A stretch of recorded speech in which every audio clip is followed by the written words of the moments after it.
क्या आपने कभी सोचा है कि सामने वाला व्यक्ति क्या सोच रहा है? उसके मन में क्या विचार चल रहे हैं? क्या आप भी किसी व्यक्ति का मन पढ़ना चाहते हैं?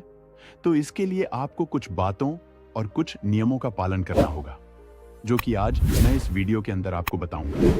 तो आज की वीडियो में मैं आपको सिखाऊंगा कि मन को कैसे पढ़ा जाता है और सामने वाला व्यक्ति आपके बारे में क्या सोच रहा है, इसका पता कैसे लगाया जाए, यह भी मैं इस वीडियो के अंदर बताऊंगा, वो भी चाणक्य नीति के साथ।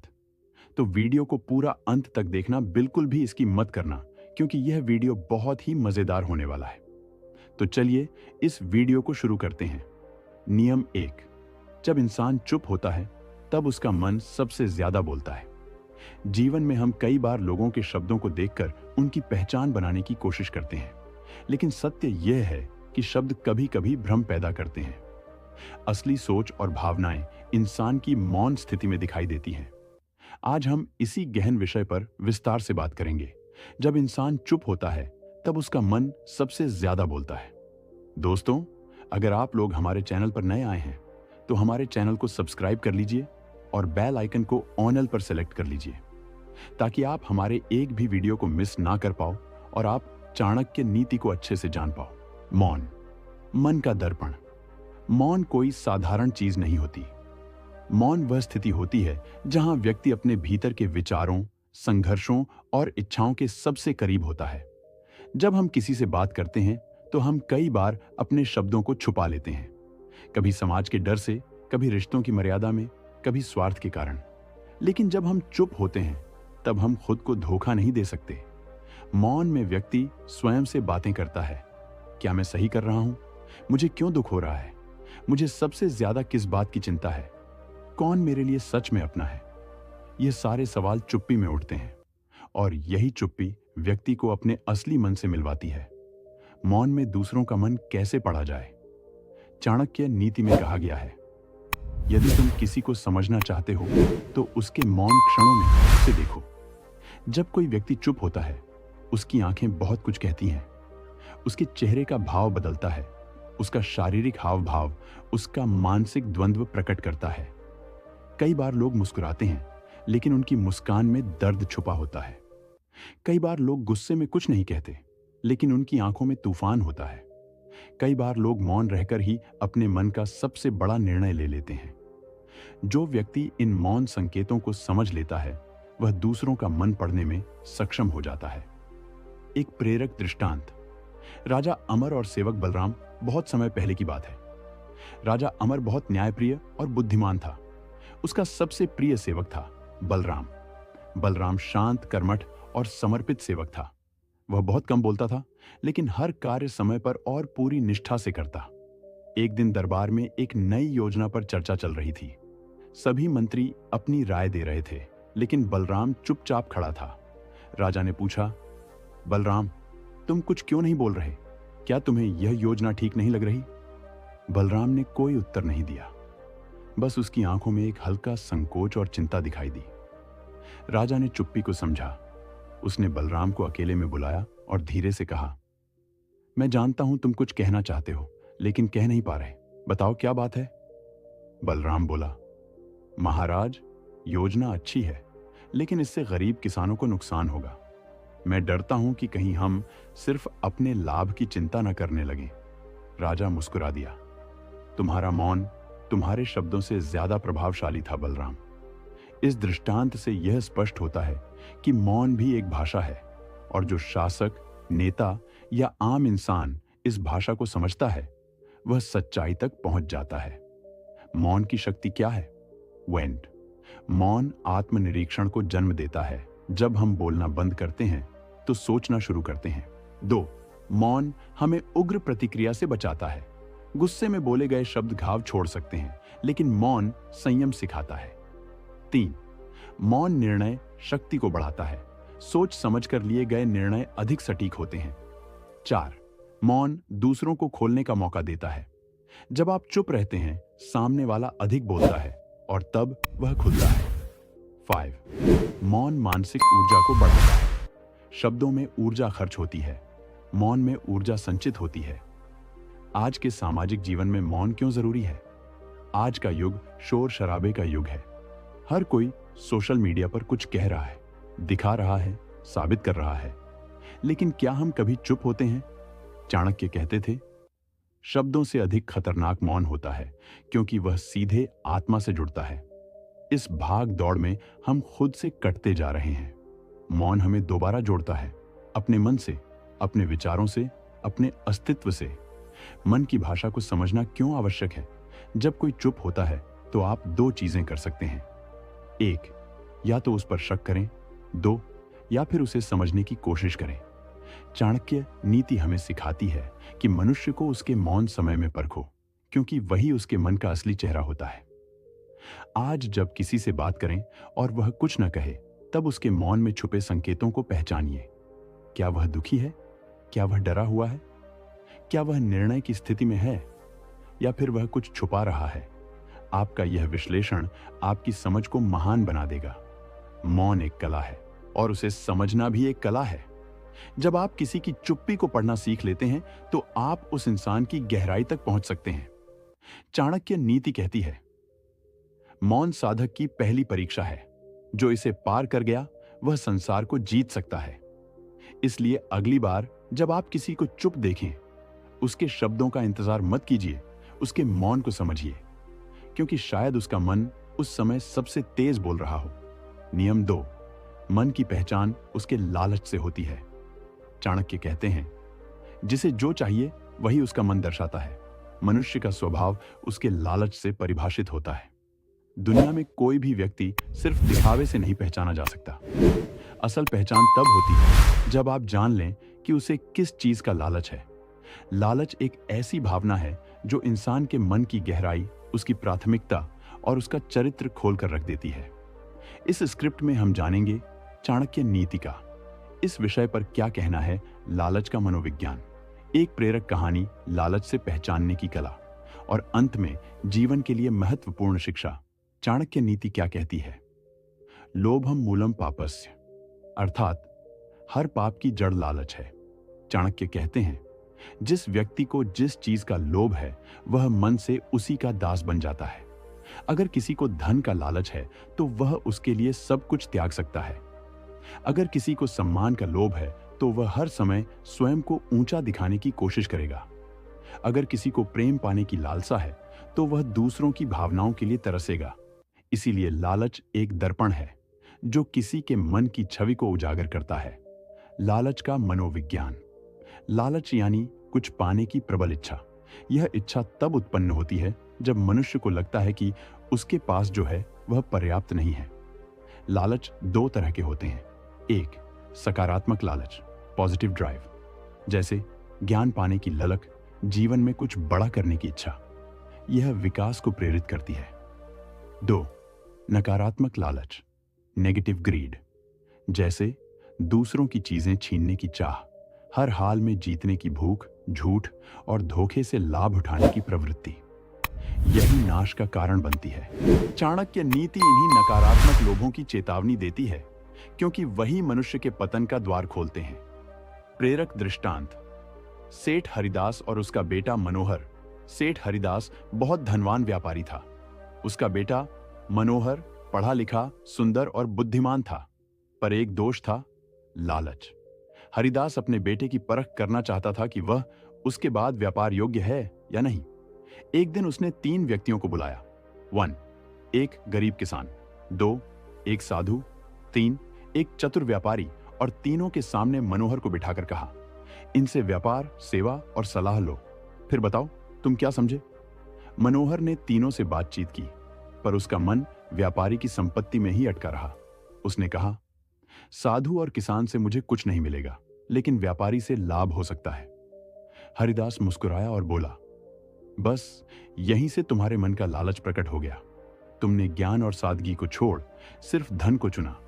तुम व्यापारी बन सकते हो, पर नेता नहीं। इस कहानी से स्पष्ट होता है कि लालच हमारी प्राथमिकताएं उजागर करता है, और कोई भी बुद्धिमान व्यक्ति सिर्फ बातों से नहीं बल्कि लालच की दिशा से मन को पढ़ता है। कैसे पहचाने किसी का लालच? 1, उसकी प्रशंसा किस चीज की ओर होती है? क्या वह सिर्फ अमीर लोगों की तारीफ करता है? क्या उसे सिर्फ सत्ता या दिखावा पसंद है? 2. उसकी चिंता किस विषय पर रहती है?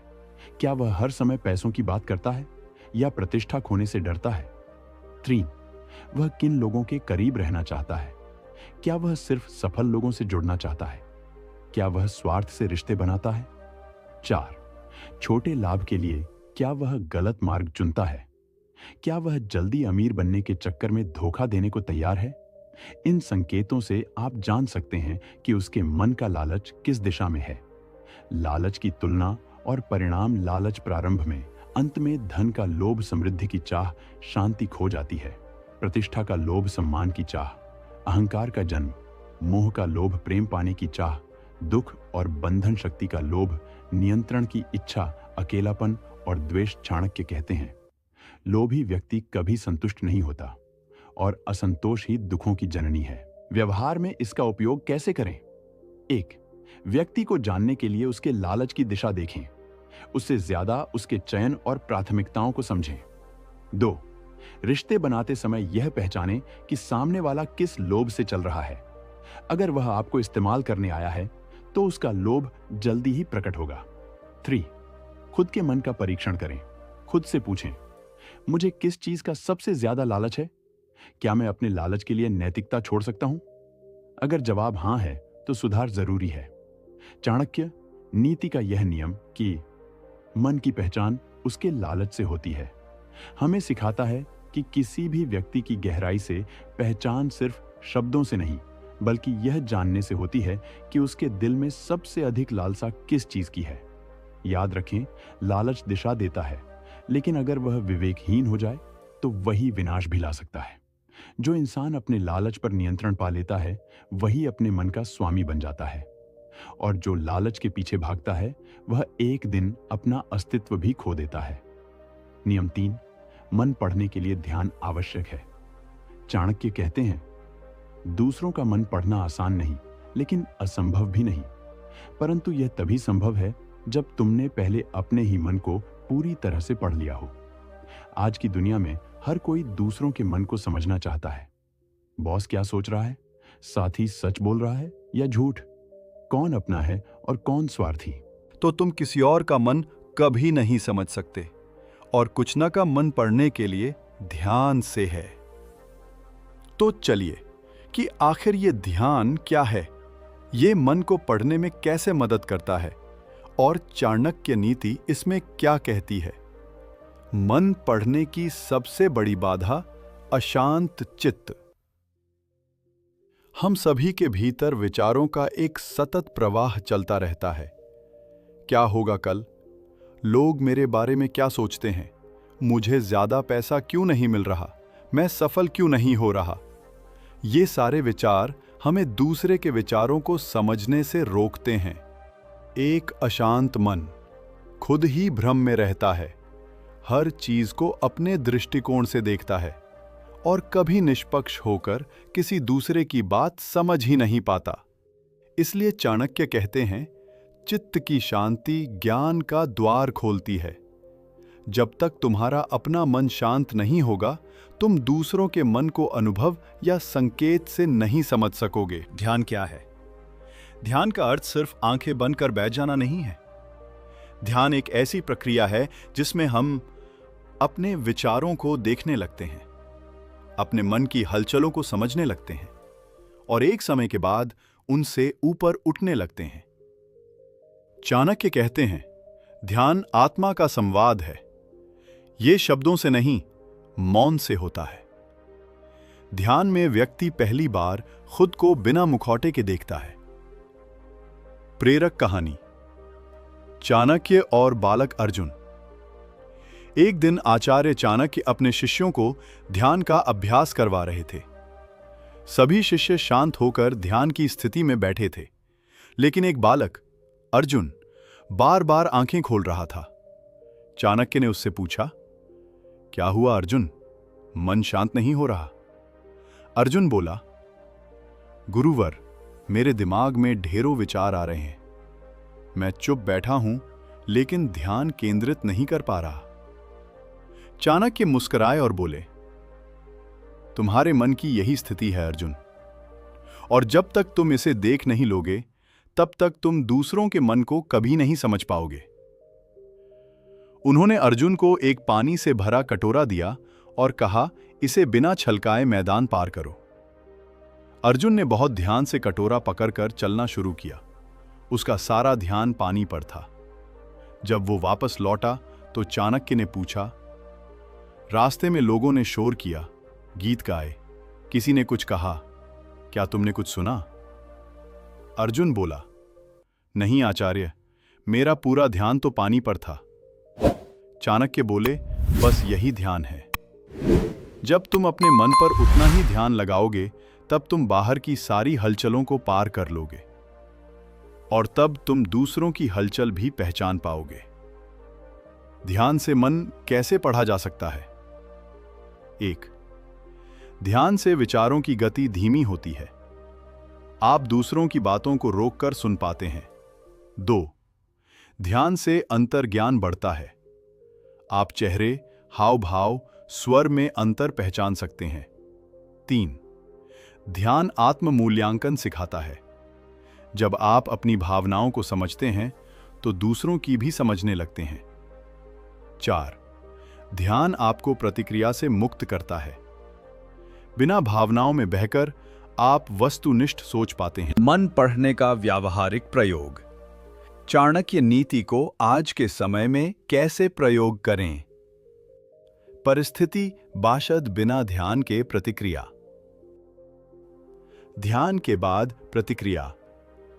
कोई गुस्से में हो, आप भी गुस्सा हो जाते हैं। भय या तनाव को पहचान पाते हैं। कोई चुप है, आप सोचते हैं वो अहंकारी है, शायद वो दुखी है। कोई ज्यादा बोल रहा है, आप समझते हैं शायद वो खुद को साबित करना चाहता है। कोई मदद नहीं कर रहा, आप सोचते हैं शायद वो असहाय है। यह अंतर तभी संभव है जब मन ध्यान से शांत और जागरूक हुआ हो। ध्यान के बिना मन का भ्रम। यदि ध्यान न हो तो व्यक्ति दूसरों के मन को अपने अहंकार, डर या पूर्वाग्रह से देखता है। जैसे कोई अगर गंभीर है तो उसे घमंडी समझ लिया, कोई चुप है तो उसे दुश्मन मान लिया, कोई हंस रहा है तो उसे झूठा समझ लिया। ये सारे निर्णय हमारे अस्थिर मन के कारण होते हैं। चाणक्य नीति चेतावनी देती है। अशांत मन अन्याय करता है, शांत मन सत्य देखता है। कैसे करें ध्यान की शुरुआत? 1. 5 मिनट मौन से शुरुआत करें। किसी शांत स्थान पर बैठकर सिर्फ सांसों को देखें। 2. खुद से सवाल पूछें, आज मैं सबसे ज्यादा किस भावना में रहा? क्यों मैं परेशान हूं? 3. दिन में एक बार सब कुछ बंद करके अपने मन की हलचल को नोट करें। 4. किसी एक विचार को पकड़ें और उसे बिना प्रतिक्रिया के देखिए। यही प्रक्रिया धीरे धीरे मन की गहराई तक ले जाएगी। जो स्वयं पर ध्यान नहीं दे सकता, वो दूसरों के मस्तिष्क का अध्ययन नहीं कर सकता। बिल्कुल, आपने जो विषय चुना है, मन की गहराई उसके शब्दों में नहीं, कार्यों में छुपी होती है। यह चाणक्य नीति का अत्यंत व्यावहारिक और आज के समय के लिए बेहद उपयोगी सूत्र है। इस पर आधारित एक 2000 शब्दों की प्रेरणात्मक, कथा युक्त और व्याख्यात्मक स्क्रिप्ट नीचे दी जा रही है।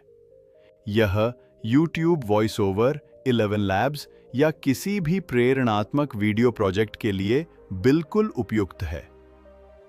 मन की गहराई उसके शब्दों में नहीं। आज के युग में हम शब्दों से बहुत प्रभावित होते हैं। किसी ने मीठा बोल दिया तो हम उसे अच्छा इंसान मान लेते हैं। किसी ने लंबा भाषण दे दिया तो उसे ज्ञानी समझ लेते हैं। लेकिन क्या यही सच्चाई है? चाणक्य नीति हमें सिखाती है कि शब्दों से बड़ा कोई छल नहीं और कार्यों से बड़ा कोई सत्य नहीं। तो आइए इस सिद्धांत को समझते हैं। मन की गहराई क्या है? शब्दों की सीमा क्या है? कर्मों से पहचान कैसे होती है और इसे अपने जीवन में कैसे लागू करें? मन की गहराई क्या है? इसका अर्थ मन की गहराई से तात्पर्य है व्यक्ति के विचारों की गंभीरता, उसकी भावनाओं की सच्चाई, उसकी नीयत का स्तर। लेकिन यह गहराई दिखाई नहीं देती, ना आंखों से ना कानों से। यह सिर्फ उसके आचरण और कर्मों से प्रकट होती है। शब्दों का भ्रम हम सबने सुना है। मीठी बातें करने वाला जरूरी नहीं कि सच्चा हो। शब्दों की सीमा क्या है? कोई कह सकता है मैं आपकी मदद करूंगा, पर कभी मदद ना करे। कोई कहता है आप मेरे बहुत अच्छे मित्र हैं, पर जरूरत में गायब हो जाए। कोई बोलता है मैं देश सेवा करूंगा, और सत्ता पाते ही भ्रष्ट हो जाए। चाणक्य नीति कहती है जो व्यक्ति कम बोलता है और अधिक करता है वही महान होता है। जो अधिक बोलता है वो भ्रम पैदा करता है। एक बार एक राजकुमार जो बहुत अच्छा वक्ता था, चाणक्य के पास राज्य संचालन सीखने आया। उसने कहा, गुरुदेव, मैं प्रजा को अपनी बातों से मंत्र मुग्ध कर सकता हूं। मैं उन्हें अपने शब्दों से जीत लूंगा। चाणक्य मुस्कुराए और बोले, तो ठीक है, कल सुबह गांव जाकर किसानों को संबोधित करो और उन्हें पानी बचाने के लिए प्रेरित करो। राजकुमार ने अगली सुबह प्रभावशाली भाषण दिया। लोग तालियां बजा बजाकर खुश हुए। पर एक हफ्ते बाद चाणक्य वहां गए और देखा किसानों ने कुछ नहीं बदला। फिर चाणक्य ने कोई भाषण नहीं दिया। उन्होंने खुद कुदाल उठाई और कुआं खोदने लगे। उन्हें देखकर गांव वालों ने भी काम शुरू किया और 15 दिन में गांव का नया जल स्रोत बन गया। राजकुमार ने पूछा, गुरुदेव, आपने तो कुछ कहा भी नहीं, फिर भी सभी ने आपका साथ दिया। चाणक्य बोले, क्योंकि शब्द कान तक पहुंचते हैं, लेकिन कर्म हृदय तक। मन की गहराई कर्मों में दिखती है, शब्दों में नहीं। शब्द और कर्म की तुलना। कर्मों से खुद का मन कैसे प्रकट करें? 1. जो कहो वही करो। हर शब्द से पहले सोचो, क्या मैं उसे निभा पाऊंगा? 2. बिना कहे भी अच्छा करो। सेवा, मदद, प्रोत्साहन, दिखावे के बिना। 3. कम बोलो, ज्यादा करो। तुम्हारे कर्म तुम्हारा परिचय बनेंगे। 4. नियत को शुद्ध रखो। अगर इरादा सही है तो कर्म स्वतः उजागर होंगे। 5. ध्यान और आत्म मूल्यांकन। रोज पूछो, क्या मेरे कर्म मेरे विचारों से मेल खाते हैं? महात्मा गांधी और कर्म की भाषा। गांधी जी कभी बड़ी बड़ी बातें नहीं करते थे। उनकी भाषा सरल थी, परंतु उनका कर्म नमक आंदोलन, दांडी यात्रा, सत्याग्रह सब कुछ बोलते थे। एक बार किसी अंग्रेज अधिकारी ने कहा, तुम जैसे कमजोर आदमी को कोई सुनता क्यों है? गांधी जी ने मुस्कुराकर कहा, क्योंकि मैं जो बोलता हूं वही करता हूं और वही लोग मुझे सुनते हैं। यही है कर्म की शक्ति, जो मन की गहराई को दर्शाती है। मन की गहराई उसकी बातों से नहीं, बल्कि उसके कर्मों से समझो। शब्दों का मोह मत पालो, कर्मों की परख करो। अगर किसी को जानना है तो उसके कार्य देखो, शब्दों से नहीं बहको। जो बिना बोले मदद करता है वही सच्चा साथी है, और जो बोलता बहुत है पर करता कुछ नहीं, उससे सावधान रहो। चाणक्य नीति आज भी हमें यह सीख देती है। ध्यान दो उस पर जो करता है, क्योंकि वही व्यक्ति अपने मन का असली रूप दिखाता है। वीडियो अंत तक देखने के लिए धन्यवाद।